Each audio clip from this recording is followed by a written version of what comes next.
noite, igreja. Boa noite, boa tarde, bom dia.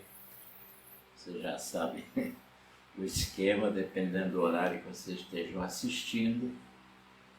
O que é importante é que eu desejo que a graça de Deus esteja com todos vocês. É uma honra poder falar a vocês. É um prazer muito grande falar das coisas de Deus, meditarmos na palavra de Deus, e essas pequenas mensagens são justamente para isso, para nós meditarmos, para nós ouvirmos e procurarmos entender e firmar a nossa fé no Senhor Jesus. Vamos fazer uma breve oração, mas primeiro vamos fazer a leitura. Eu quero fazer a leitura, depois eu faço a oração. Eu vou convidar vocês para, se quiserem, anotar e depois ler, ou lerem agora, tanto faz. Eu vou falar em Jeremias 31, sobre um lamento de Jeremias, que é transformado em júbilo pela graça e pela misericórdia do Senhor. Eu vou ler uns 12 versículos, mais ou menos 12, 13 versículos, começando no versículo 8, mas depois eu vou falar salteadamente sobre alguns deles. E diz assim a palavra do Senhor em Jeremias 31, a partir do versículo 8. Eis que eu trarei da terra do norte, e os congregarei das extremidades da terra. Entre eles estarão também os cegos e aleijados, as mulheres grávidas e as que estão para dar à luz. Em grande congregação voltarão para aqui. Virão com choro, e com súplicas os levarei. Eu os guiarei aos ribeiros de águas por um caminho reto, em que não tropeçarão, porque sou pai para Israel e Efraim é o meu primogênito. Escutem a palavra do Senhor, ó nações, e anunciem isto nas terras distantes do mar. Digam àquele que espalhou Israel, o congregará e o guardará como um pastor faz com o seu rebanho. Porque o Senhor redimiu Jacó e o livrou das mãos do que era mais forte do que ele. Hão de vir exultar no monte Sião, radiantes de alegria por causa dos bens que o Senhor lhes deu: o cereal, o vinho, o azeite, os cordeiros e os bezerros serão como um jardim regado e nunca mais desfalecerão. Então a virgem se alegrará na dança, juntamente com os jovens e os velhos. Transformarei seus prantos em júbilo e os consolarei. Eu lhes darei alegria em vez de tristeza. Saciarei a fome dos sacerdotes com saborosa comida, e o meu povo se fartará com a minha bondade, diz o Senhor. Assim diz o Senhor: ouviu-se, um clamor em Ramá. Pranto e grande lamento era Raquel, chorando por seus filhos, e inconsolável por causa deles, porque já não existem.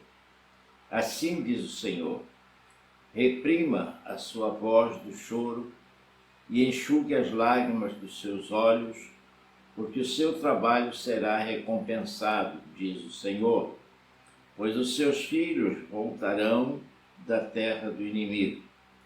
Há esperança para o seu futuro, diz o Senhor, porque os seus filhos voltarão para a sua própria terra. Ouvi bem que Efraim se queixa, dizendo: tu me castigaste, e fui castigado como novilho ainda não domado. Converta-me e serei convertido, porque tu és o Senhor, o meu Deus. Na verdade, Depois que eu me afastei, eu me arrependi. Depois que fui instruído, bati no peito, fiquei envergonhado e confuso, porque suportei a afronta da minha mocidade. Não é Efraim o meu filho querido, o filho das minhas delícias? Pois sempre que falo contra ele, lembro dele com ternura. Por isso meu coração se comove por ele e dele certamente me compadecerei, diz o Senhor. Amém. Vamos agora fazer uma breve oração, nos colocando nas mãos do Senhor.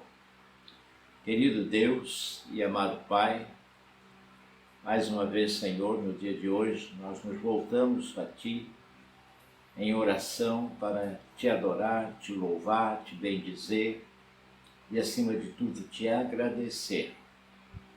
Quero Te agradecer por esse dia que Tu nos proporcionaste. Quero Te agradecer por todas as bênçãos que advêm deste dia com o qual nos tens abençoado. Mas quero também, Senhor, Te agradecer pelo privilégio santo de estar falando aos Teus filhos nesta hora. De estar levando uma palavra abençoadora para a meditação dos Teus filhos. Então te peço que abençoes cada um dos Teus filhos que está ouvindo esta palavra. Não apenas, obviamente, a Tua igreja, os Teus servos, mas também algum familiar, algum visitante na sua casa, qualquer pessoa a quem eles desejem evangelizar, convidando para ouvir com eles, assistir com eles esse vídeo. Pai Santo, em nome de Jesus, derrama as Tuas bênçãos. E agora, Senhor, quero me colocar em Tuas mãos. Consagro a Ti, Senhor, os meus lábios, a minha mente, o meu coração. Enfim, me coloco em Tuas mãos para que Tu me uses segundo o Teu querer, para abençoar vidas que estão ao alcance da nossa voz. Obrigado, Senhor, por tudo. Obrigado pela Tua palavra que nos inspira. Obrigado pela presença do Teu Espírito que nos usa segundo o Teu querer. Pedimos estas coisas, agradecemos estas coisas, em o nome do Senhor Jesus, e que todos nas suas casas possam dizer nesta hora, amém e amém. Então, queridos, lido o texto, obviamente, como eu disse, começa por um lamento de Jeremias, mas ao mesmo tempo ele é usado por Deus profeticamente para trazer júbilo e alegria ao seu coração. E eu quero apenas meditar em alguns versículos. O texto seria longo, não seria talvez o próprio para uma mensagem curta, mas eu quero pelo menos abrir a mente e o coração de vocês, abrir força de expressão, que quem faz isso é o Espírito Santo de Deus, mas colocar ao dispor das vossas mentes, do vosso coração, a palavra do Senhor. Eu começo dizendo que quando Deus diz que os seus pensamentos estão distantes dos nossos pensamentos, assim como o céu está distante da terra, nós acabamos comprovando isso ao percorrer a sua palavra. Porque percebemos que muitas vezes aquilo que nós pensamos não é exatamente aquilo que Deus quer. E aquilo que Deus quer para nós, às vezes, é muito mais e até muito melhor do que aquilo que nós pensamos. Eu vou começar falando aqui no versículo 11. Deus agiu de certa forma no passado, falou certas coisas no passado e também nos preparou para o futuro. No versículo 11 nós lemos assim: porque o Senhor redimiu Jacó e o livrou das mãos do que era mais forte do que ele. Nós estamos vendo aqui que neste lamento profético, Jeremias, são lamentos proféticos, veja bem, Jeremias está se referindo ao livramento sobre o anticristo, cuja vitória final será, ou melhor, seria, como já foi, na cruz do Calvário. Foi ali que Deus nos abençoou com a vitória. Na cruz do Calvário ele foi vitorioso. Ele precisou dar a sua vida, ele morreu na cruz para que nós tivéssemos vida. E nós vamos ver mais adiante que nós, como filhos adotados, que somos filhos por adoção, como filhos adotados, Deus tem um cuidado todo especial conosco. Podem compreender isso? Então Jeremias ali já estava se referindo ao livramento com relação ao anticristo, como Deus estava livrando o seu povo, e esse livramento iria se, vamos dizer assim, se concretizar. Portanto, é aí que Jeremias estava profetizando. Ele iria se concretizar como se concretizou quando Cristo entregou a sua vida na cruz do Calvário.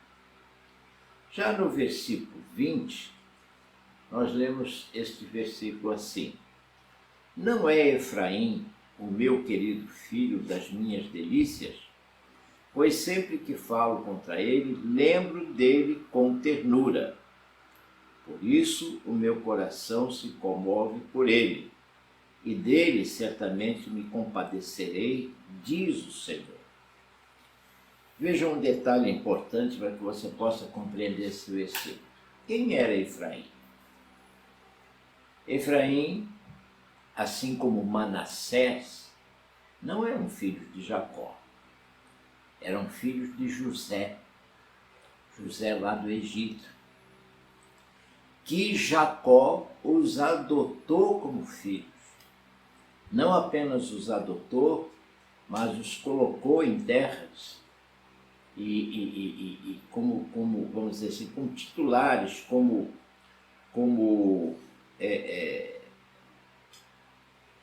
cabeças de duas tribos de Israel. Mas eles foram adotados por Jacó. Tem uma coisa interessante aí que eu não vou entrar no âmago da coisa, mas assim como Jacó, quando nasceu ele e seu irmão Esaú, Jacó roubou a progenitura de Esaú, por assim dizer, mas obviamente que foi algo feito com a direção de Deus. Também José tinha Manassés como, vamos dizer assim, o direito à progenitura, mas Jacó preferiu dar esse direito de progenitura, abençoá-lo com o direito à progenitura, a Manassés. E é por isso que ele aqui fala em Manassés. Eu vou repetir o versículo explicando alguma coisa para melhorar a compreensão. Não é, aliás, Manassés não, perdão, Efraim. Não é Efraim o meu filho querido, o filho das minhas delícias? Esse filho era adotado. E lembre-se de uma coisa, todos nós cristãos somos também adotados por Deus. Olha o cuidado que Deus tem com filhos adotados. Olha como ele mostra amor aos filhos que ele adotou. Você que está aí ouvindo, eu que estou aqui falando, todos nós somos filhos de Deus por adoção. E veja o carinho de Deus pelo filho adotado. Não é Efraim, meu filho querido, o filho das minhas delícias? E diz depois, por isso meu coração se comove por ele, e dele certamente me compadecerei, diz o Senhor. Ou seja, Deus tem misericórdia e compaixão dos seus filhos adotados, porque ele tem um filho gerado, que é Jesus Cristo, ao qual, obviamente, ele também ama, mas ele tem um carinho especial por nós. E justamente o que nós estamos querendo falar hoje é sobre isso, sobre a misericórdia de Deus para com o seu povo. E o seu povo é povo adotado. Amém? Podem compreender isso? Então, apenas para fique gravado na nossa mente. Efraim e Manassés, que eram irmãos, foram adotados por Jacó e se tornaram cabeça das duas tribos. E foram amados e lembrados por Deus. Amém, queridos? Eu pulei, passei direto aqui, mas eu ainda quero dizer que no versículo 3, nós lemos assim, ó, de longe o Senhor lhe apareceu dizendo, com amor eterno eu a amei, por isso com bondade a atraí. Aqui, obviamente que, veja bem, literalmente está falando de Israel, né, a nação de Israel, mas por tabela, ou seja, profeticamente, ele está falando da igreja, como Deus, veja bem, com amor eterno nos ama e por isso, com bondade, nos atrai. Repara que a atração para o Evangelho não é por coisas miraculosas, esplendorosas aos nossos olhos. Eu vou para a igreja porque eu provavelmente vou ficar rico.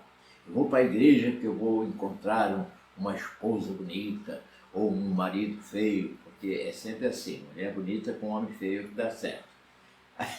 Não é nada disso. Veja bem, é porque Deus nos ama e Ele diz, com amor eterno eu a amei. Amor eterno. Eterno é algo que não acaba. Nós somos, primeiramente somos criação de Deus, somos criaturas de Deus. E ao tempo em que nos rendemos a Cristo como Senhor e Salvador, passamos a ser trabalhados por Deus para sermos feitos filhos de Deus. E Ele tem grande amor por nós. Um amor eterno. Um amor, como eu já disse noutra palavra semana passada. Um amor do outro mundo. Um amor que o mundo não conhece. É um amor diferente. Amém, queridos? Podem compreender isso? Deus escolheu nos amar e nos abençoar. E isso é eternamente. Não é apenas agora, não foi apenas no passado, mas é também no futuro. Tanto que o versículo 34, eu vou pular um pouquinho lá para frente, diz assim, não ensinará jamais cada um o seu próximo, nem cada um o seu irmão, dizendo, conheça o Senhor, porque todos me conhecerão, desde o menor até o maior deles, diz o Senhor, pois perdoarei as suas iniquidades e dos seus pecados jamais me lembrarei. Olha que coisa maravilhosa, ele está falando aqui, o profeta, sobre o reino milenar. Veja bem, aos que foram, obviamente, perdoados por Deus. E quem é que é perdoado por Deus? Quem recebe ao seu Filho Jesus como Senhor e Salvador. Ele, então, se arrepende dos seus pecados, se converte, é perdoado e a partir daí ele procura viver em santidade, porque ele foi perdoado por Cristo e ele vai ter uma vida eterna com Deus. E esse deve ser o nosso desejo, a esperança da sua vinda, a certeza de que vamos habitar os céus e o preparo é desde agora. Você precisa, desde agora, aprender a evitar o pecado. Amém, queridos? Voltando lá no versículos 8 até o 10, nós lemos assim também. Eis que eu os trarei da terra do norte e os congregarei das extremidades da terra. Entre eles estarão também os cegos e aleijados, as mulheres grávidas e as que estão para dar à luz. Em grande congregação voltarão para aqui. Veja bem, trará o seu povo para casa. Como é que ele traz? Ele traz assim, levando a palavra aos ouvidos de alguém. Esse alguém ouve, o Espírito Santo trabalha, porque a fé vem pelo ouvir, o Espírito Santo trabalha no seu coração, ele reconhece os seus pecados, recebe a Cristo como Senhor e Salvador, veja bem, Senhor e Salvador. E a partir daí, ele se achega para a família de Deus, porque ele agora vai passar a ser também família de Deus.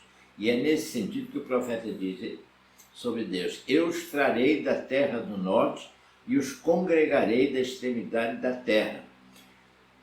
Mas quem? Você poderia perguntar, quem são os que vão ser chamados? Diz aqui, entre eles estarão também os cegos, aleijados, as mulheres grávidas, as que estão para dar à luz, em grande congregação voltarão para aqui. Ou seja, todos, em geral, são chamados, todos.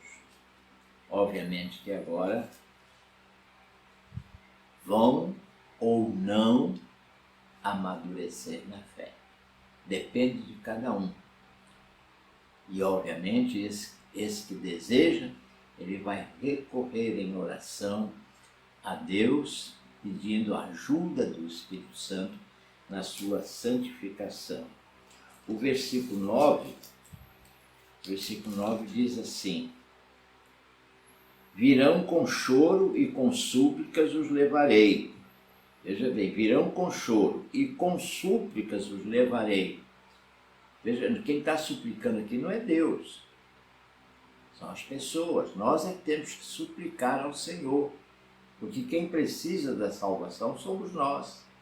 Ele salva através de Cristo, mas quem necessita somos nós. Então, com súplicas os levarei e os guiarei aos ribeiros de águas por um caminho reto. O Senhor nos guia. O que é um ribeiro de águas no sentido, veja bem, bíblico, no sentido espiritual? É um lugar onde você se alimenta da palavra. A palavra de Deus é a água viva que lava o crente. Se você não ler a palavra, se você não ouvir a mensagem sincera, verdadeira, santa da palavra, você não sacia a sua sede. Amém? Eu os guiarei aos ribeiros de águas por um caminho reto, em que não tropeçarão, porque sou pai para Israel e Efraim é o meu primogênito. Olha só, Deus é pai para toda a nação do povo de Deus. Tanto os que se converteram no passado, a fé judaica, mas que com fé creram na volta do Messias, como os que estão se convertendo agora, tanto em Israel como fora de Israel, ao povo que está formando a Igreja Santa do Senhor. E ele diz aqui, porque sou pai para Israel e Efraim é o meu primogênito. Quem é Efraim? Efraim, já falamos antes sobre ele, não é verdade? É o filho adotado. Ele era filho de José, foi adotado por Jacó. Nós somos adotados. Amém? Nós somos adotados por Deus como filho. Voltamos agora ao versículo 10. Escutem a palavra do Senhor, ó nações, e anunciem isto nas terras distantes do mar. Digam, aquele que espalhou Israel o congregará e o guardará, como um pastor faz com o seu rebanho. Deus, veja bem, de certa forma, por castigo pelos pecados do povo de Israel, espalhou a nação de Israel. Vocês sabem como eles foram perseguidos na guerra, quando Hitler queria matar todo judeu, e matou muitos. foram espalhados pela face da terra. Tem colônias judaicas em quase todos os países do mundo. Tem nos Estados Unidos, tem em Portugal, tem aqui no Brasil. Estão espalhados pela face da terra, mas ele os congrega, fazendo-os se ligar após a sua redenção, após a sua salvação em Cristo Jesus, após receber em Cristo Jesus, eles estão agora reunidos numa só igreja. Não tem que ser no mesmo endereço, obviamente, mas a palavra de Deus fala numa só fé, num só Senhor e num só Salvador. É isso que Deus quer. Deus não está preocupado com o nome de igreja. Deus está preocupado com almas arrependidas e que creem nesse tripé. Uma só fé, um só Senhor e um só Salvador. Quando entendem isso, estão no caminho certo. Amém, queridos? Podem compreender isso? Então ele vai nos levar, não, já está nos levando e nos guiando, e nos guardando e nos apacentando. Vejam quantas bênçãos derivadas da misericórdia de Deus para com o seu povo. Amém, queridos? Agora do versículo 12 a 14, nós estamos já chegando ao final da nossa conversa. Do versículo 12 a 14, nós ainda lemos assim: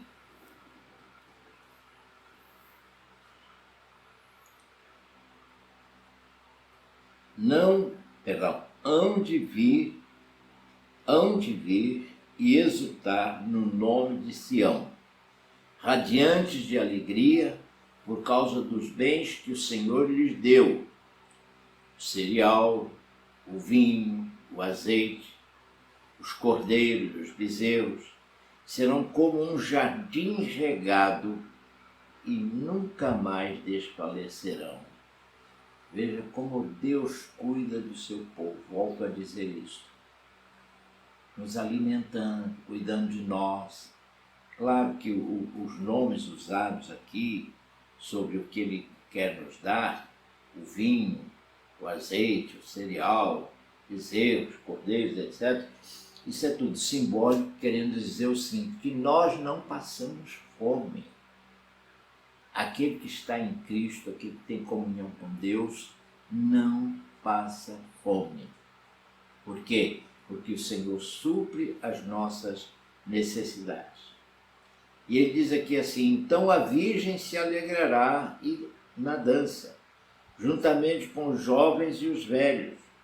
Transformarei o seu pranto em júbilo e os consolarei, e lhes darei alegria em vez de tristeza. Ou seja, Deus gera paz em nossos corações.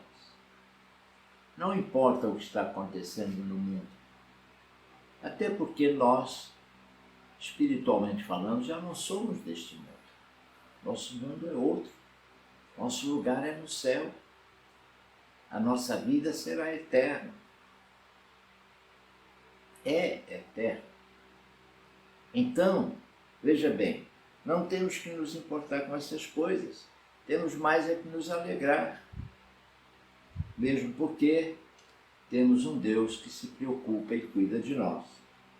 E diz o versículo 14: saciarei a fome dos sacerdotes com saborosa comida, e o meu povo se fartará com a minha bondade, diz o Senhor. Ou seja, todos serão os beneficiados.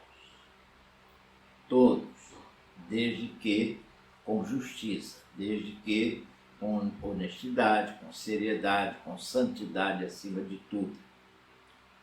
Não há necessidade de ninguém passar fome, nem as ovelhas, nem o pastor.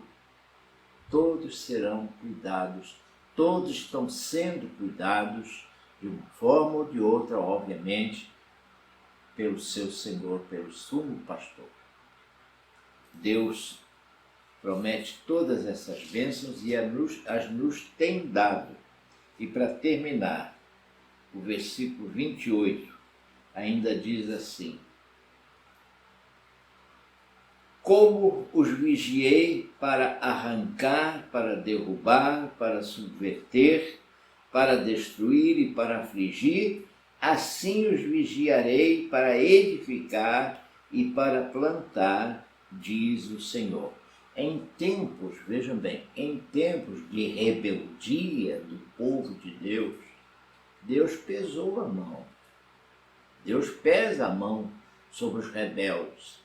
Vocês veem na palavra como Israel foi castigado, como Israel foi maltratado, como Israel foi semi-destruído, espalhado pelo mundo. A nação israelita chegou a deixar de existir. Ela foi formada novamente, se não me falha a memória, em 1948, onde inclusive foi um brasileiro como presidente lá da reunião da ONU, em 1958, foi ele que chancelou, ou seja, assinou o veredito dado por todos que participaram para formar novamente a nação de Israel depois da guerra. Deus cuida de nós. Deus nos ama. Assim como Ele espalhou em tempo difícil, assim como Ele pesou a mão em tempo difícil, agora no tempo da graça Ele quer nos acolher. Nós não estamos mais vivendo aquele período, nós estamos vivendo o tempo da graça. Ele ainda pesa a mão sobre os rebeldes? Pesa. Sobre os rebeldes, sim. Sobre os fiéis é diferente. Ele cuida, Ele trata. Ele pode dar um puxão de orelha de vez em quando, porque Ele tem esse direito, mas Ele nos ama e nos sustém. Vou repetir o versículo para você poder compreender melhor. Preste bem atenção. Como os vigiei para arrancar, para derrubar, para subverter, para destruir e para afligir, assim os vigiarei para edificar e para plantar, diz o Senhor. Amém e amém. Queridos, resumindo, a graça de Deus, o amor de Deus, os benefícios de Deus para nós e sobre nós é algo insondável pelo mundo. O mundo não conhece a Deus. O mundo não se apercebe das grandezas de Deus. Por isso que nós, os cristãos, precisamos demonstrar ao mundo o que Deus faz conosco. O mundo precisa ver Cristo em nós. Como Deus é bom, como Deus é misericordioso. Eu não posso conceber aquele crente que vive reclamando da vida. Não. A vida é difícil aqui na Terra? É, claro que é. E é por isso que nós almejamos os céus. A vida aqui na Terra não é agradável. Mas vamos deixar as coisas fluírem. No momento oportuno, Deus nos levará para os céus. Basta que andemos na sua presença. Basta que possamos compreender e desfrutar das delícias que Deus nos oferece. Eu já passei por tudo na vida, irmãos. Já passei até fome, para vocês terem uma ideia. Já fui engraxado de sapato na praça de Duque de Caxias. Foi um presente de aniversário que meu pai me deu quando fiz 10 anos. Me deu uma caixa, eu estava há meio ano aqui no Brasil. Ele me deu uma caixa para engraxar sapato. E eu fui para Caxias ganhar dinheiro, na praça de Caxias. Nunca morri por trabalhar. Nunca. Graças a Deus. Trabalho até hoje. Eu estou como disse Jesus, meu pai trabalha até hoje e eu trabalho também. Agora, o importante nisso tudo é compreendermos, intrínseco nisso tudo está a misericórdia de Deus por nós, os cuidados de Deus por nós. Temos lutas? Temos. Há motivo para sofrimento? Há. Mas ele transforma o nosso pranto em alegria. É o que diz a palavra. Tem até um corinho que diz: o meu pranto transformou em alegria. Não é verdade, queridos? Então vamos entender isso. Olhar o lado bom dessa história toda. E o lado bom é esse. É que em Cristo temos a salvação. E temos a proteção, a guarda, o cuidado. Ele cuida dos seus. Não se preocupe com o que ele faz na face da terra por causa do pecado da humanidade. Agora mesmo ele está fazendo juízo. O que você está vendo por aí, essa pandemia que afetou todas as áreas do mundo, sejam elas políticas, financeiras, econômicas, né? seja na saúde, seja onde for, é Deus fazendo juízo. O povo precisa acordar para a realidade e buscar um só Deus e viver na sua presença. Que você, meu irmão que está ouvindo, minha irmã, que já é uma dessas pessoas, possa também orar e ser espelho para aqueles que ainda não são. Ainda não são. Às vezes são da sua família, às vezes são amigos, às vezes são colegas de trabalho, seja o que for, seja você o espelho. Mostre para eles o bem que Deus te faz. Não queira mostrar o mal que o diabo faz. Mostre o bem que Deus faz. E você será ricamente abençoado. Oremos ao Senhor. Querido Deus e eterno Pai, ao final desta palavra, Senhor, eu peço que a unção do Teu Espírito seja derramada sobre os Teus filhinhos, com alegria e paz, onde quer que eles estejam, Senhor, sejam ricamente abençoados. Se algum dos Teus filhos está enfermo, Senhor, dá-lhes saúde, dá-lhes paz, dá-lhes alegria, independentemente de fartura ou não fartura, mas que haja alegria e paz no coração dos Teus filhos. E que as pessoas que nos cercam possam ver Cristo em nós, através da bondade, da misericórdia. Cuida de cada um, Senhor, cuida de cada um. Eu quero externar, Senhor, o Teu agradecimento, um agradecimento a Ti, pelo que já tens feito na vida do Davi, pelo que já tens feito na vida da Fátima e de todos os Teus filhinhos que tens curado, abençoado. Cuida, continua cuidando deles, para que possam perceber que Tu és Deus. És o Deus que sara, és o Deus que alimenta, és o Deus que sustenta, és o Deus que cuida dos Teus filhos. Dá-nos um final de semana cheio da Tua graça, abençoa-nos com a Tua paz, dirige-nos com Teu Espírito e acampa os Teus anjos ao nosso redor para nos guardar e nos livrar. É o que nós te pedimos nesta hora e já te agradecemos, em o nome do Senhor Jesus, e que todos digam amém e amém.